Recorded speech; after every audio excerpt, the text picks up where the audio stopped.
Hello, नमस्कार, प्रणाम। का हो भोजपुरी भाई लोग, का हाल चाल बा? सबके ठीक ठाक बा ना? तो अंजार और सबके सोहर गीत सुनाओ चलते हैं। कहवा जे बोले कोई लरिया, त बोले कोई लरिया, त कहवा जे मोर बोले हो।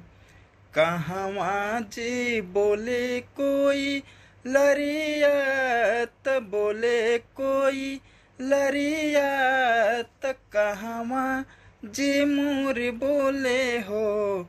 अरे हो कहवा जे बोले सहर सवा महल उठे सोहर हो।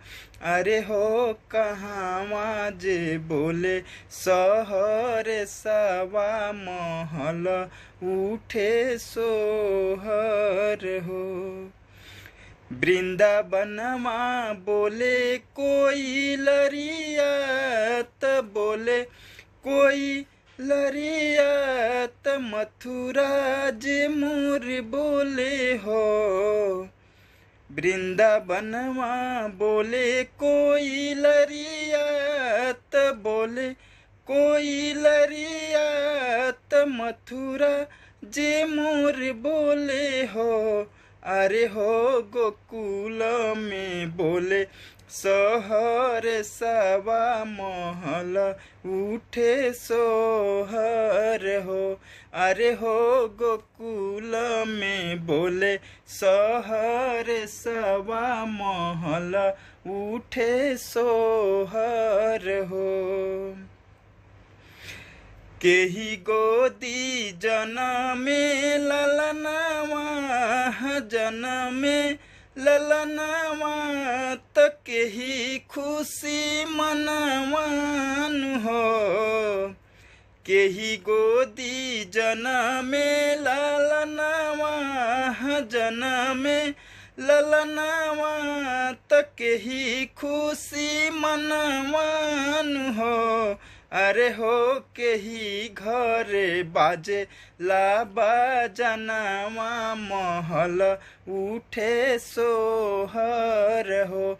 अरे हो केही घरे बाजे ला बाजनवा, महल उठे सोहर हो। देवकी गोदी जनमे ललनवा, जनमे ललनवा, या बासु खुशी मनवन हो। देवकी गोदी जनमे ललनवा, जनमे ललनवा, या बासु खुशी मनवन हो। अरे हो नंद घरे बाजे ला बाजनवा, महल उठे सोहर हो। अरे हो नंद घरे बाजे ला बाजनवा, महल उठे सोहर हो। के होली के गीतिया सुहावन लिखे सुहावन, के हो सजावलन हो। के होली के गीतिया सुहावन, गीतिया सुहावन, के हो सजावल हो।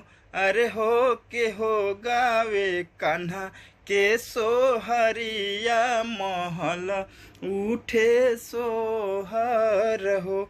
अरे हो के हो गावे कान्हा के सोहरिया, महल उठे सोहर हो। सिकंदर लिखे गीतिया सुहावन, गीतिया सुहावन, विष्णु सजावेन हो।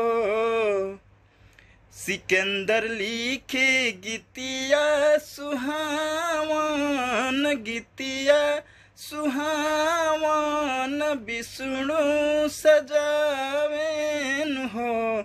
अरे हो गवेला विनोद वासो हरिया महल उठे सोहर हो।